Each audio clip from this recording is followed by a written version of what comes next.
condition oyo bapesi nga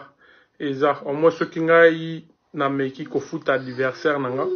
mbongo oyo esengeli epuis kozwa charge ya koorganize po adversaire azalaki vacant mpona bato bayebi ma box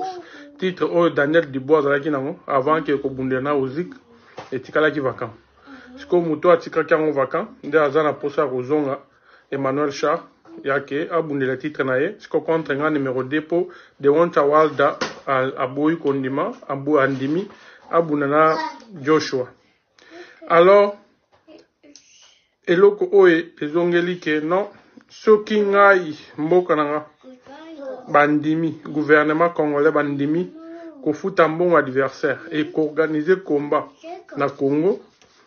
wana nde l'unique seul moyen na chance naza nango ya kobundela titre mondial oyo eza na minute oyo eza nanu bale eza na kananga. Alors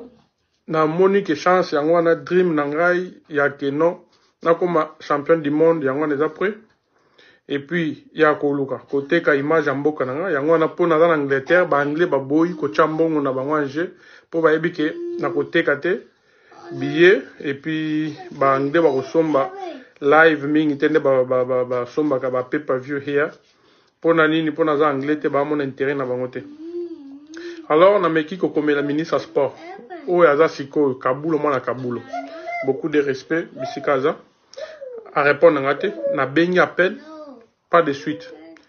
Alors naza limité l'unique seul moyen nga namoni ke non peut-être message ekokomela bango eza kaka na nzela internet bato bazolanda nga baza proche ya président baza proche ya ministre ya sport bomeka peuple congolais nazozwa bino témoin yake lelo soki nabundeli titre mondial te lelo soki Congo ekoti na map te na ndenge na monde ya boxe yake un congolais d'origine abundela titre mondial na mboka na ye eza ministre ya sport aboyi kozwa ngai na telefone nayebi te natindele bamessage biloko nyonso tu oyo président ya fédération ya WBA atindelaki nga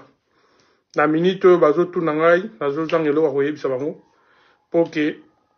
ministre ya sport ayambi nga te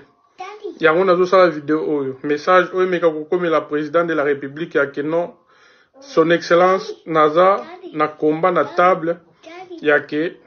Congo est organisé na bundela titre mondial oyo eza WBA